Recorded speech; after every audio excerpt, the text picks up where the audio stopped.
The certificate of the electoral vote of the well-known and great state of Ohio seems to be regular, in form, and authentic.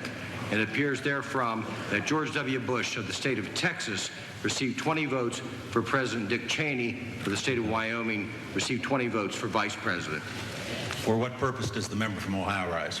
I, Stephanie Tubbs-Jones, a representative from the state of Ohio, and Senator Barbara Boxer, a senator from California, have objected to the counting of the electoral votes of the state of Ohio on the ground that they were not, under all the known circumstances, regularly given. Today's objection is not about an individual, but our institutions. It's not about Republicans, but our republic. It's not about Democrats, but our democracy. It's not about an election result, but about an election system that's broken and needs to be fixed. There was election fraud, extensive election fraud in the swing states of Pennsylvania, Ohio, and Florida. But there was also election fraud throughout the nation, places as different as West Virginia, Oregon, Montana, Minnesota, Michigan, Wisconsin, New Jersey, even in solidly Democratic states. This is a documentary you're doing on the new voters' rights movement. And what we'd like to do is sort of take you through your decision to challenge your bill you're offering, that your appearance in Ohio at the NA committee and current events. What we want you to explain is the procedure you worked through when you were the individual who essentially issued the first challenge to an entire electoral delegation in U.S. history. How did that process come about?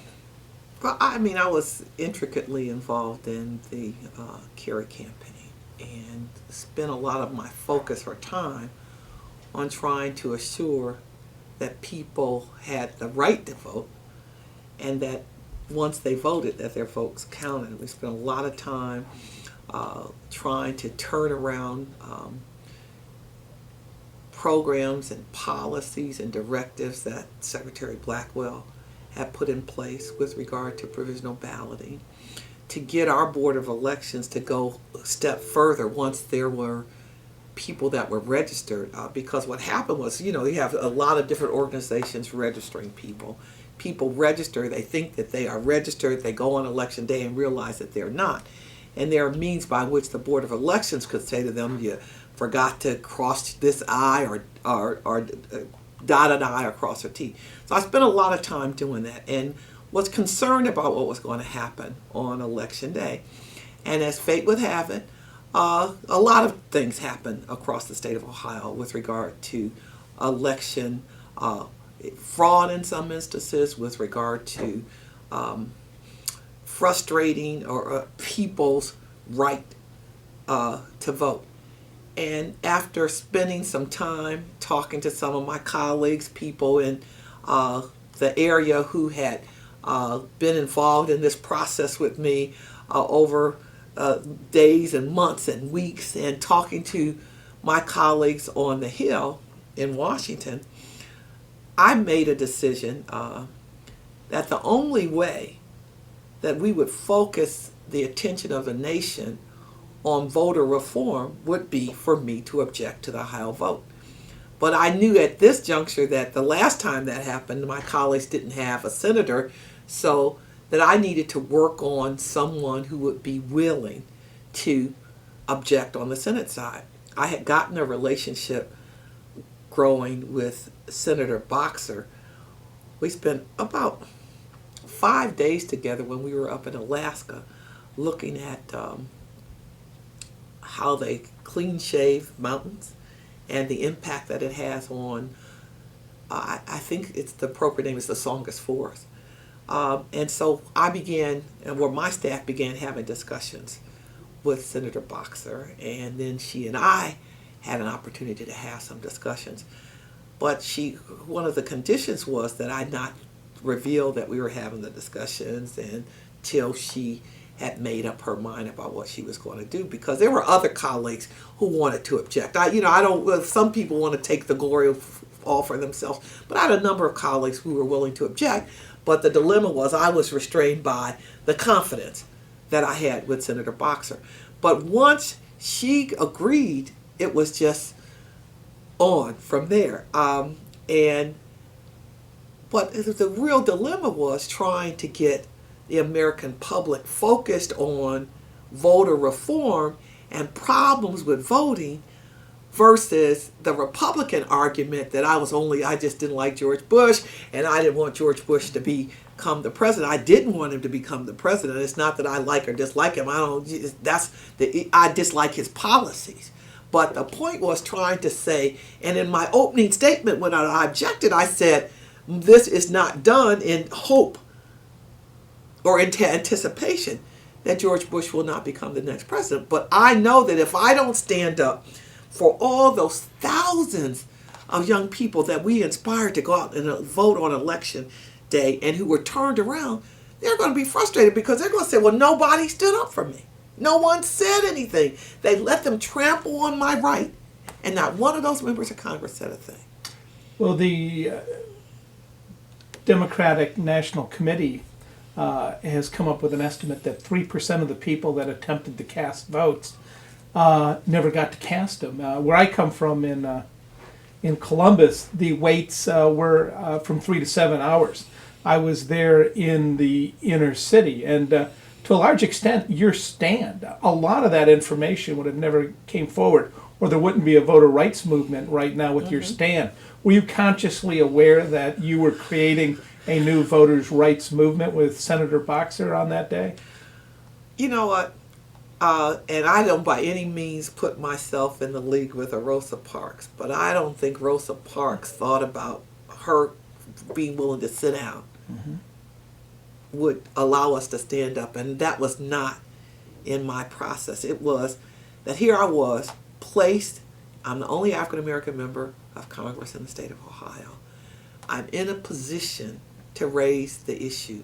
If I don't, then God's going to say, why would I put you there if you didn't do it? I tell this story. I'm going to try not to take too long with this, but in October of 2003, my husband passed. In January of 2004, my mother passed. And so I didn't come into the 2004 election really till about late April or early May. And the funniest thing, the night before I decided to object, I went into my house and you know how you have a closet door you open and something falls and hits you in the head? Well, a pillow fell out of my closet, and on the pillow it said, "Don't give up the ship." And I said, okay. And then I was going through my notes, and I sat on the side of my bed, and out of my notebook came one of my husband's cards that I hadn't seen this card. I mean, this was like 6 months. So I looked up and I said, okay, Merv, I understand. Because he used to always tell me, he used to say, why not? Whenever, I mean, in the 27 years we were married and I was in public life, I used to say, well, Merv, you think I ought to run for a prosecutor? You think I ought to do this? He always would say, why not? And so I knew he was saying, why not? Get on up there and say what you have to say and move on. And so it was everything was, I was supposed to do it. I was not, well, people had said to me that my colleagues, some of my colleagues in Ohio would try to take funding away from some of my projects, that they would, do this, that, and other. And I said, okay, do it. Do it. I said, what we're talking about has deeper ramification than any $1 or $2 million project that I might get funded. And then I had wonderful, wonderful support from Reverend Jackson and, I mean, all the different groups who we had been fighting and arguing with, fighting with in terms of voter suppression and voter opportunity. And when we came to the Columbus, to the rally, I mean, that was like, I was charged up. I was charged. And that was helpful. And then over the rally, that was December something. I can't remember the exact. December the 3rd. Then I went somewhere. I went to, I went to see my sister in California for a weekend, maybe right after that. And Jesse Jr. and I were talking on the telephone, and then the Reverend called me again, and then other people kept calling me saying, well, are you going to do it? Are you in a position? And I kept having to say, at once Barbara Boxer and I had agreed, I kept having to say, well, I can't, I think we're going to do it, I just can't tell you who. Right. And some of my colleagues, one of my colleagues even said to me, I really don't think this is such a good idea. This may hinder your ability to be a successful member of Congress in the state of Ohio. I said, well, let me put it to you like this. I don't care what you think. It's not you, it's my constituents who I'm speaking for and who I'm standing up for. Yeah, I followed some of that. I was actually at the press conference with Reverend Jackson and you in Cleveland, and I remember asking his aide because you kept hinting that you were going to do it, right, but you never came out directly and said right. it. And at the same time, I knew, I'd been in contact with Senator Boxer's office, that she wasn't going to do it, even though Representative John Conyers had offered to challenge unless they could get somebody from Ohio. Right, exactly. And they were trying to get Representative Kucinich, who, for whatever reason, didn't agree to do it. I know they had talked to Marcy Kaptur, and the assumption was, I mean, quite frankly, is that you were very close to John Kerry, and that out of loyalty to John because he hadn't challenged, is that you would not be likely to challenge. The people were incredibly amazed and impressed and saw it as this, a thing that transcended politics. Normal politics indicated that you would not do it. But see, here's the dilemma, and that was the dilemma Al Gore was in 2000. He acted as if it was his decision and not the people's decision. The people's decision would have been to count every damn vote in Florida. And he would have won. Yes. But, and see, there's a thing in my mind in politics, there's loyalty. But when it's an issue that far exceeds loyalty, and sometimes it exceeds the ability of the candidate to process, somebody has to speak. Somebody has to stand. Otherwise, we will be, and the other piece of it is, the Republicans want to make us feel guilty for standing up for people's voting rights. And I'm not going to let them make me feel guilty. And none of us should allow that to happen. So we got a long way to go in improving access to voting for a lot of people. And the other thing that gave me impetus to object to the Ohio vote was that here we send people all over the world to check on the voting process in other countries. And we're not thick-skinned enough to want to allow voting process in our own country to be questioned or to be put up for scrutiny. But see, here's the next thing that we say, Florida 2000, Ohio 2004, who knows 2008? Who knows? And I think that clearly the thing that we must continue to do is voter education, because we cannot be there for every person walking up to the ballot. Every person walking up to the ballot has to be willing to speak out and be heard on their denial of their right to vote. And we can have people around to help them or support them, but each person needs to know that their rights can't be trampled on, and they can speak up. Here we are in 2005, the 40th anniversary of the Voting Rights Act, and we're still arguing about voting and talking about what finally the president understood the need to reauthorize the Voting Rights Act. Before that it was, well, I don't know where I want to go with it, and he understood. But isn't it a shame that we have to reauthorize a Voting Rights Act or be engaged in this and at the same time declare victory that 15 million people voted in Iraq? It is one of the arguments of the right that the way we deal with unemployment is to go look at waste, fraud, and abuse. The way we deal with receipt of welfare is no longer called welfare, but TANF is we reduce waste, fraud, and abuse. The way we deal with child support enforcement is we look at waste, fraud, and abuse. The way we reduce the deficit is waste, fraud, and abuse. They never want to focus on the real issue, the real issue of fraudulent activity that keeps people from getting to the ballot box.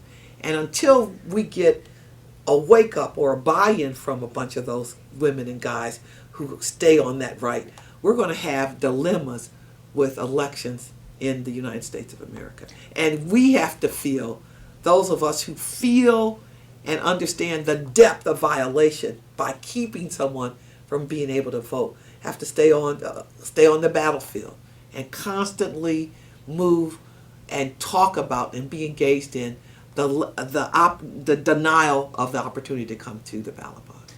It is high-tech Jim Crow, denying people opportunities. The easiest thing that ought to be, voting should be one of the easiest things that anyone could do.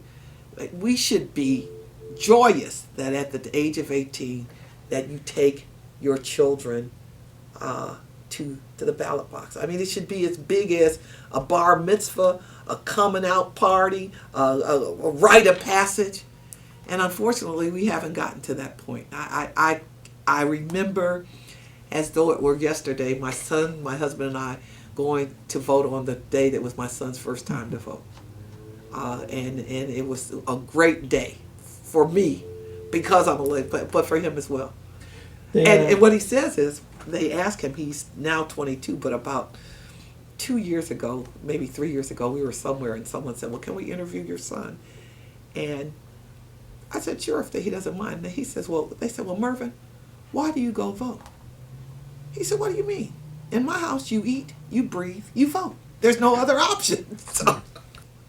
And here's the question. Is there a new voters' rights movement in the United States? We've seen people all over this country. I've been to Grand Rapids, Michigan, been to the Bay Area, been to a huge conference in Nashville in Tennessee where Cynthia McKinney, Congresswoman McKinney came in.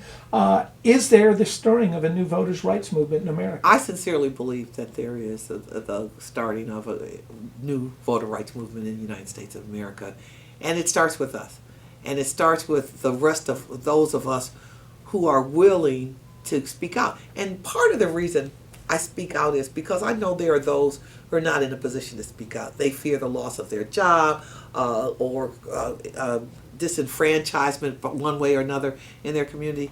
And I'm speaking for all of them. And there is a great movement moving.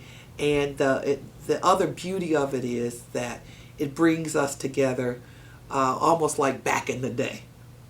People of all colors and all races and all incomes and all religions, recognizing that we're in a regressive state in the United States of America right now, and that unless we continue to fight and move forward, there are going to be many, many more people who will lock themselves out the process because they will, of the denial, they'll say, I'm not going to do this. I'm not going to be bothered. It looks like these templates, and I think they are templates across the country. I mean, you're seeing it emerging out of Georgia, Indiana, some of Ohio now. It seems like there's a systematic attempt to disenfranchise essentially poor and minority voters. Well, I won't say that they sit down and have these long conspiracy discussions, but examples of, for example, what happened in Texas with the redistricting of the congressional districts, and for us to subsequently learn that the people in the Justice Department, who historically are the ones who do the research and make a determination, were overlooked. Their decisions were just put aside, and we move forward. It says to us that there is a concerted effort on the part of some to disenfranchise those who would not vote in the manner in which they would want them to. But beyond conspiracy, isn't it simply practical politics? If I know 8 out of 9 African Americans vote Democratic, if I know, 2/3 of the poor vote Democratic. How do I repress it? How do I repress it? And they're engaged in conduct to do that, absolutely. Again, I think it goes back to an educated public. People who understand that they have a right to vote, and who, back in 2004, we were telling people, don't let them send you away. Go to the board of elections or require that they give you a provisional ballot. The best way is for you to know where you're supposed to vote and get there. And we made our board of elections to issue some additional information to support, to give people a location. But we have to not only, and then the other thing we have to do is put in place officers, secretaries of state, and other elected officials who are interested in seeing that people do have the right to vote versus it being interested in frustrating people's right to vote. All right. Let me just ask you finally, if you will, do you have any idea what it was that eventually persuaded Senator Boxer to decide to? I guess it probably would be better that she answered that question. But what she said to me was, we had gotten to know one another on the trip, that she knew about my skill or experience as having served as a judge for 10 years, and my service as a prosecutor for 8 years, and then my service in the Congress, that I was well respected, that I had a reputation for honesty and fairness and diligence, and that she based her decision on all of that experience that I had, and believed that I would not come forward with concerns about Ohio voting if I didn't believe that it were so.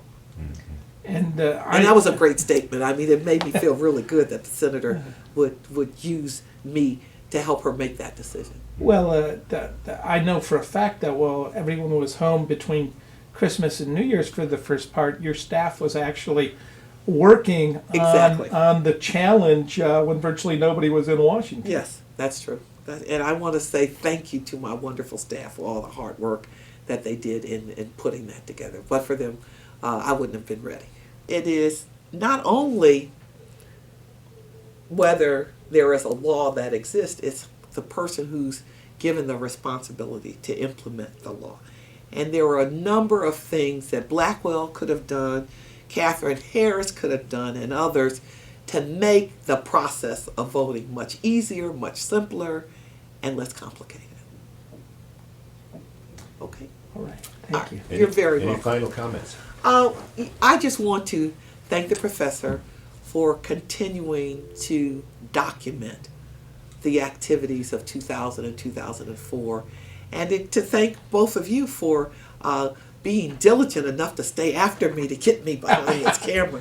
My life is so We crazy, and I really appreciate it. And I think I've done 15 interviews, and this is the one I would have hated that I missed some of the other ones where, but I mean, as much work as we've done together over the year and been involved, I would have hated that I've not given you this opportunity. And I thank you for all the encouragement, because sometimes when you're out here, you think there are going to be people with you, and you turn to the right and they're gone. So I thank you for always being there Well, for I me. appreciate it.